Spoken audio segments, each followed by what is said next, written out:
guys, I'm here with Mark and Tony. We're here in Suriname, in Apora, Suriname. And Mark and Tony just got done spending a week with us, and we spent 5 nights out in the jungle of Suriname and Guyana on River Corantijn. And we were on the banks of both Guyana and Suriname looking for mainly emeralds, but we did find a lot of emerald tree boas as well as Amazon tree boas. So we're gonna have Mark and Tony tell us about how they find these animals, because they are spectacular. They can spot these things moving pretty swiftly on a boat from quite a distance. So Mark, can you tell us how old you were when you started searching for snakes? I never really kept a record of those things. It's just part of life here. And yeah, when we would go to hunt, we hunt and fish to maintain our life, to get some money so we can live. It's all about living. And when we go out there, it's not only fish and animals, but it's everything that would bring in some money. And snakes are part of that, or at least it was part of that. When I say was, because I'm not really doing that anymore. I'm not focusing on that. But it's quite some time. It's about 30 years that I've been doing hunting and fishing, yes, for a living. Yeah. It's about that long. 30 years experience looking for snakes. And how long have you guys been working together? Ever since. Oh, so 30 years for both of them. So 60 years combined experience here. Can you tell us, you guys, what are the main tips for finding snakes? Or not really tips, but the main things you see. We were talking about the different things, the heights, the trees, the weather conditions, everything. Can you guys tell us about that? Maybe Tony, you can go ahead and answer. Yeah, Tony, why don't you start? A lot of people are interested. I've had a lot of questions today alone about, do you ever find the snakes together in the same tree? Okay, that's a nice starting point. Yes, we have found snakes together on one branch. We have found snakes, one above and one below. Let's say 2 meters difference. We have found snakes on one tree, 2 different branches. And we've also found snakes on trees maybe 10 meters apart. Yeah. Yeah. So we found pairs already. Yeah. Well, we have never done testing, because you have to really test to find out which one is, if it's a male or it's a male or female. Yeah, sexes. So we never, but we would normally accept that it's a pair. But because most of the time when we find them like that, it's mostly in the mating season, which is like from May to July, rainy season. Yeah, and yes, we found snakes. I think some of the main tips is like identifying the color. You have to able to identify that specific green of the emerald within that whole wall of green. Because when you're hunting out there in the night, it's difficult to specify the space. It's like a wall, it's like a green wall. The trees and all the leaves there, it's like a green wall. And within that green, all of that greenery, because there are old leaves, there are young leaves, there are leaves color from different trees, sometimes have different green. And you have to be able to identify that specific green of the emerald within that greenery. The green within the green. Yeah. Wow. Yes. And sometimes you have to also able to see through the leaves, through that wall, through that little space, to notice that green behind that wall, because sometimes they're not up in front. Sometimes they are maybe 5 meters inside, and you have to see it in that behind that wall. You would also able to see it behind that wall. Would you say that you have any percentage of when you find them using the green within the green or the eye shine? Is it equal? Most of the snakes I caught, the emeralds I caught, was just seeing that green. Yeah. And funny enough, we spoke about the Amazon tree boa. Yes. We call it Cook's tree boa. Cook's tree boa. What's the scientific name? I think it's Corallus hortulanus. Corallus hortulanus. Yes.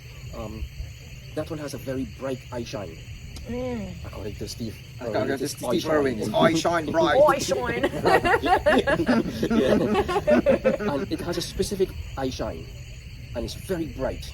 But the one of the eye shine of the green snake, we say normally green snake, it's easy for us, the green snake. And what is the scientific name of the green snake? It's Corallus caninus. Caninus, yes. Or caninus. In English, it would be like Corallus caninus. I normally pronounce it the Dutch spelling, the Dutch way, so it's Corallus caninus. Yeah, and the eye shine is a bit darker. It's not so strong, and maybe because it makes mostly use of the heat sensors on the jaw, not so much of the eyes at night. I have something interesting everybody's going to want to hear about, and it is the yellow Corallus caninus. Yes. But you have seen two. We've caught two. Yellow emerald tree boas. Yes. I think one of them. And the size. Talk about the size so people know it wasn't a baby. Well, it wasn't a baby. Definitely, it was not a baby. It was like a semi-adult. It was like over 50 centimeters, about going on to 60 centimeters. But it was yellow. But it did have a little one spots of green, very tiny, like a needlehead, a pinhead. It had a little bit of green spot, but very few green spot. Not really. It was mainly yellow. I need to chime in here about the eyes. At a time we had a conversation. Because sometimes we try to break things down to understand. Because sometimes if he misses something, then I can pick it up. Yeah. And it happens It sometimes. happened many times. Yeah. I'm the one who's with the light looking for the snakes, but he's the one who would tell me, no, it's a green snake. It's definitely a green snake. So yeah. So we spoke about the cooks, the eye of the cooks and the eye of the green snake. the green snake. And we put two snakes and we did a little experiment. And he said the cook's tree, his eye just shine just bright. And indeed, and it's a little bit orangish. The cook's boa. It's not red. Wait, I'm talking to that. And then look at the green snake. But he told me up front, he said, Tony, it is as if the green snake is looking like this. Not like this. He's looking so. And he said, Tony, it's like two laser beams. Two red laser beams. Oh, and wow. there is a difference. There's a definite difference. And the color of the cook's boa is so bright, but sometimes it differs. It's not one color. It's sometimes goldish orange. Sometimes it's reddish orange, and sometimes it's bright orange red. I mean, mostly red, but bright. But it's mainly bright. It's not like it's dull. The one of the green snake is dull for me. It's most time, unless it looks direct into the light, then it's brightish. But mostly it's dullish. And I would say 75% of the time I identify and catch a green snake is not because of the eyes, but it's because of the color. What about the height? You mentioned there's no height, that you would find them No. different times of night. Is there any difference? No, we have seen them so high that we can't get them. So high. Which It's is pretty high because it's like Really high. what's the highest we got this week? There was that. Like 5 meters. It was like 4.5 to 5 meters. And we have seen snakes where you just have to say, hello, have a nice time, good night. It was like 20 meters high. Yes. And it's How there. long is your stick that we took? That was just not the full length. That was 2 pieces. Oh, okay. That was 2 pieces. For the second green snake, that was 2 It was pieces. pretty high. Yeah, that was about 5 meters. Oh, because, okay. Yes, because the first length of the stick, the first part of the fork, is 2.5 meters, and the bamboo part is almost 3 meters. And we use that one almost full. But the full stick which we use when we go 3 hunting pieces? with the 3 pieces of sticks, which we join together eventually when if it's necessary. I think this one now is 9 meters, and with my length outstretched, it would be 11 meters. But when we were younger and we used to do a lot of catching, because we don't really catch anymore, we don't take them out of the net, we just love to go and see them. Yes. That's part of me. That's what I have become through the years, and to become that now that I just love to go and see them. I accept that. I mean, I love that much more than to go and take them out of the nature. Yes. And in quarantine, Mark is the one that invented a different way, This this system. system. Well, I've seen your technique, and it is very fast, very nice to the snake. Not painful. It's Not right. It's painful. less stressful for the Less snake. stressful. And for me, it's very important for the snake to adapt to human captivity and be friendly to human. It's very important that the first contact with human is so gentle as possible. I think it plays a very big role on getting that snake tame and accept human Interaction. Yeah. And the snakes we got this week, they accepted human interaction Within an hour. within an hour. They were ready to be handled. Yes, that's a fact. And that stick, we thought that it was not finished with that stick. Did I say it's 11 meters when it outstretched? So we can take a snake down in 5 to 10 minutes. And we have video of this process. It's very good. In the beginning, when I was younger and could have, handled that stick better, it was 12 meters. With me outstretched, it was 12 meters. And we did cut some snakes 12 meters high because I was like tiptoeing to get them. And most of the snakes we got just 5 meters and below. We even got snakes like last night that was lower than the bow of the boat. We found one of these snakes last night, literally just equal with the top of the boat. And the second snake we found this week was, if I'm sitting in the boat, the snake would be right about here. So 2 of them were pretty low. Yes. And then one was about 15 feet, maybe 16 feet. I don't think it's about temperature. I think it's just, they're just searching, they're just hunting, and it's where they decide to sleep the day. That's where they would wrap around a branch where it's comfortable for them, and that's it. We found one once, maybe more. We found one hanging upside down, of course. Most time they're hanging upside with their heads. Just above the water. Just above the water. Wonder if he was drinking or fishing. We found one when I saw it, and that was our second snake we found on the quarantine. And when I saw it with the light, and he is 7 meters behind me, right, or 8 meters because of the boat length, and I yelled out to him, "Hey, green snake!" So by the time we turned back, it was not there anymore, but it swam. It went down. It swam about 2 meters to 3 meters farther up, and then started to climb. Yes. Another time we found one. He and I, we were just paddling. We didn't looking for green snake. We just went up the river to look for some other stuff. I think it was stingray. That was a daytime. It was around 8 o'clock in the day, and we were just paddling, having fun, talking. We love nature. The sound of silence, I would call that. The sound of silence, the sound of nature, and the silence around that. All you hear is the breeze passing through the leaves, and maybe some birds or some frogs like you're hearing now. It's so great. And we were just kind of paddling very slow and going with the tide. And here on a piece of old wood. Jut out. It's in the open, but it was dangerous for the snake because it could have been taken by a hawk. So we were the hawk. You were the hawk. We took it. And I have a photograph, so of that situation? I'm gonna dig it up. Oh, thank you. That Take a specific picture of it and send it to me. Yes, All right. yes, I have a photograph. You have it from that specific snake? That Oh, specific wow. And it was about 3 meters away, about 3 yards, 10 feet away from that greenery, that wall of green. It wasn't within the green. No, it was really Just right out Just of the open. exposed. Waiting for the hawk. In fact, I'm fighting the hawk because I've caught green snakes, I've caught emeralds, which you can clearly see that it's the talons of the hawk that inflicted those wounds. On a specific spot, you see the cuts of the talons. Maybe 3, maybe 2 here, and maybe on the other side, just about a few inches away, another 2 or 3 cuts.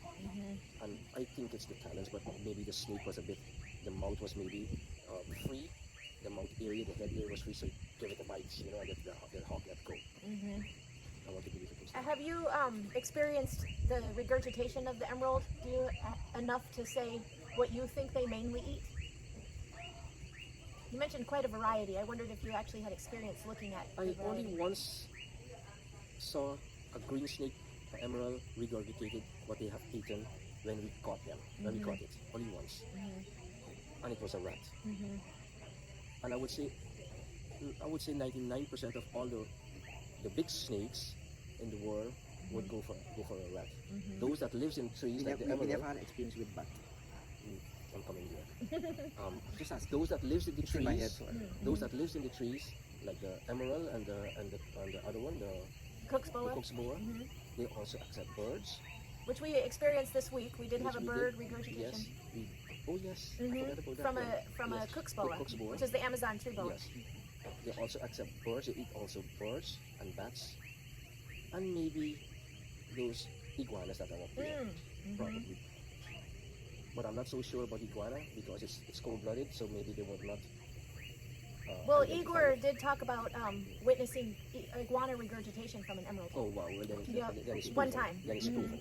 when it's cold, because the iguanas also live up there. Yeah? And bats definitely is also on their meal. And the youngs of the iguanas are very juicy. Another, maybe that's why the emeralds are green, because they eat so many iguanas. No, I'm just kidding. I don't The next question is about the babies. We haven't talked about babies. Do you see them very often? No. Really? No. I wonder why. Have you ever caught a baby? Red one? Red, neonate, they call them. I think we caught some big babies. We caught some just about in the phase of becoming green. But you can still see some red spots or orange spots. But they're not so big. They're not like the yellow one we saw. That was about 50 centimeters. They are like 30. We even caught some about 30 centimeters, about a foot in length, and they were already green. Yes, but never really a full red one. But I did got some guys brought to me to sell. But I myself never got a red one, very young one. Yeah. A very, very young one. And we go by river. It's just the easiest way. But they are everywhere in They the are forest. everywhere. They can be. If you go out at night and you catch one green snake, doesn't mean that there was just that one emerald there. Like I just was saying. Yeah? We would see a paca, and we would put the boat and we would go searching for that paca. And maybe that paca is right there, but there's just one big leaf covering the head, the eyes, and maybe because we're only focusing on the reflection of that eye shine, we are just focusing on that we don't see that paca there. And it can happen for the green snake too. There can be many green snakes there behind that green wall, and maybe there's just a leaf. The first one we caught, I just see a little part of it because there were so many leaves around that. If those leaves were hanging 4 inches lower, we would not have gotten that snake. We would not have never. Guys, we'll be out in the river, far from shore, Yeah.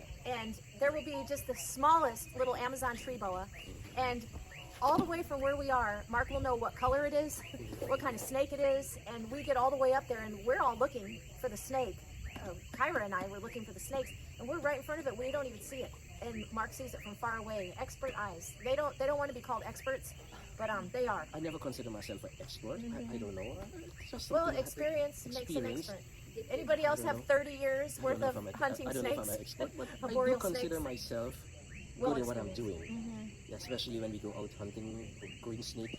I think I can definitely say that we have caught the most green snake as our team, more than the other team. And the most we have caught in a trip, and we did it a few times, was 8. And we have seen 9, but we only couldn't get. And once we caught 8 in less than 24 hours. And that was our first trip going up the Corantijn. And that's all emeralds. You're talking about emeralds only. Emeralds. Only emeralds we're talking about here. And the other teams, the other groups, hunting groups would catch maybe the most would be 3. And 3 is a lot for them. And not boasting, I don't boast, but I mean it's just reality. Yes. When they heard we catch like 8, 24, if you're telling we catch like 6 or 8, you say, wow, 8 emeralds. You guys are lucky.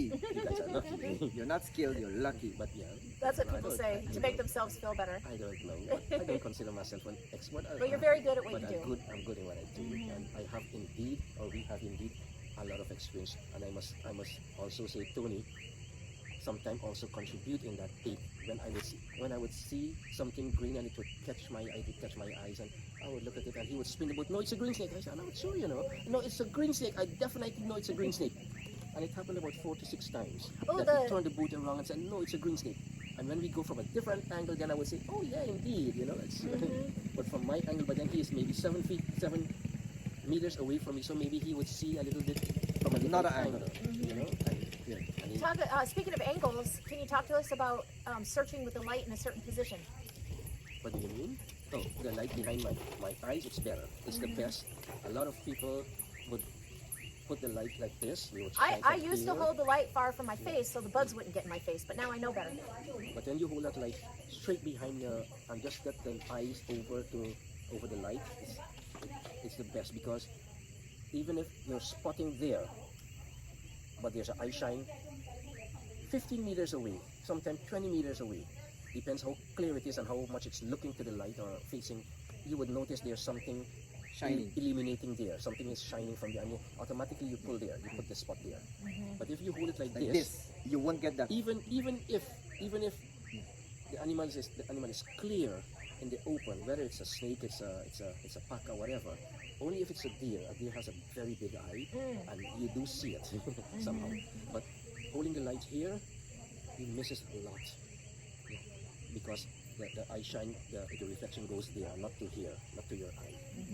That's a nice explanation. It goes there. It don't go here. It goes to the source of To the the light. Wherever source of the light is. Yes, and so you miss out a lot. And even if you see that eye, it's not really very bright. But when you hold it here, then you get the full reflection coming straight back to you, to the source of the light, and it's right behind your eyes, so you get it full. And that's my technique. Do you have any other tips that you can think of off the top of your head for just a herper in general? Say in Arkansas, USA, we want to go herping. Any tips for us? I know it's hard to think about it, so we didn't talk about it first. But maybe if you ask me a question, Yes. it's there. Yeah, but herping is nice.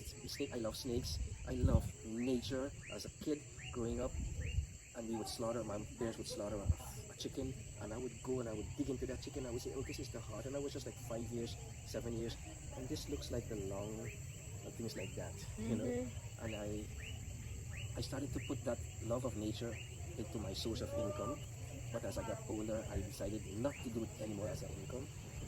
But I love, within the nature part, I love animals and I love snakes more than all. Somehow I love snakes. I love my green snake now. I get to love them so much. I love my bushmaster very much. Yes, can you just tell us, we won't take much more time, just 2 more things I want to... Let's talk just about the tip for the herper. Okay, go on, The Tony. new herper. Don't use white light. Oh yes, the Oh, light yes, color, yellow I light forgot. is better. Yellow light is better. And more beamed, not a broad light. Don't it's to be a herper, it takes a certain amount of gut, but I would give advice, don't underestimate a snake. Never. Know what it's capable of doing and respect that, and always be on guard, especially if they are poisonous. Venomous. If they are venomous, sorry. And just again, real quick about the light. You mentioned a yellow light, and then I said the beam, but can you just explain a more focused light? Like my flashlight was white with a big broad... Oh yes, it's good to have a concentrated beam, not that broad light with a beam just shine. It's not a specific spot. It's like The light need to converge. Focus. Converge Yeah. beam. And from a distance of like from where you having your light to, let's say 15 meters, it should be just like about 2 meters, not 10 meters. 1 meter to 2 meters, and it's okay. That even your eye power focus Only there. And I don't know the right words. I just use the word and then eye power. and then coming back to only 2 meters of good spot, and the green wall is like 25 meters high and so broad. How much can you shine while it's passing? So there are so many snakes, so many green snakes you passing that you're not seeing. So the there are spots, there are many out the there. spots that you see, we went extra slow. I don't know if you discern it. Those are our lucky spots. Those are the spots Yes, we know. and it's been sorry. years since they've been in the area where we I were. won't say spot, I will say area. The area where we were this Area. week, and these guys remembered the trees where everything's underwater. They know right where the rocks are. They've spent a lot of time on that river. And before we go, can you just tell us real quick about your experience, which is crazy for a lot of us, with the Bushmaster, catching live Bushmaster. Can you just tell us the story, the most recent Bushmaster, where you ended up with 2? Oh yeah, well that was more than I expected of myself. I didn't expect I was capable of doing that. Because when my brother told me, Mark, come help me to catch a Bushmaster, I thought it was at his home. And then he asked me, what can we do? Can we cover it with a basket? I say, hey, what are you talking about? Isn't it at our home in a cave? He said, no, it's in the bush, where some guys are doing some work and there's a Bushmaster there. So I rushed there, and there was that animal, and it was already in that position. And I said, oh no, this is alert. So I did what I had to do. I cut a stick with a fork, and I tried to pin the head down, but not pin it that it cannot move, because Bushmaster, the joint? vertebrae Oh. just behind the head is very weak, much weaker than other snakes. Yes, and it breaks pretty fast. And I didn't know that. And when I was young, I caught a Bushmaster, and I only hold the head, and it rang its body until the next post. It killed itself. But I couldn't let go. Anyway, coming back to that snake. So when I pinned the head down with the fork, it could have done this. I see it was doing this, but the head couldn't come out. And so I said, this is good, this is safe. And I decided, and then I started to go to the snake, taking out some of those vines and trees so I can pass freely. And I was looking around because it's a bushmaster, and from above, which you couldn't see from the side view, but from the side angle, from above, right side my right foot, just 4 inches away, there was another one. And I yelled out to the guy, "There's another one here, guy!" And I was holding a stick like this, and there was another one there, and and I'm looking at it, but I know it's daytime and it wants to sleep. It was like doing like this. It was kind of soothing itself to fall asleep. It's like lulling yourself to sleep. Is it lulling? Yes. To sleep. And it was doing like this, and it was doing like this, and coming back, but very slow, not so fast as I'm doing. I said, "Oh, this guy wants to sleep." I time it, and I tell another guy, "Come and hold this stick for me." And the minute we held that stick, but don't press it too hard. Just keep it like this, okay? But don't let the snake get away too. Time the snake and I tied it, and then whoops, and I got it. Wow. But it saw me. It saw my hand coming. It tried to pull away, but I was so fast that I did get the head. I did press the head, but I had to press it a bit strong so it wouldn't slip out. And then I got my finger slipped under the head, and I got it, and I hold the body. Wow. And then I go and get the second one. And while we're talking about catching venomous snakes, what about the parrot viper? Yeah. Oh, that's really nice. The green tree viper. The green tree viper. We've never encountered one, but Oh. Never never ever. encountered one. Never. Yeah. But they're very venomous too. But when I caught that bushmaster, after I finished, I was trembling. I was trembling.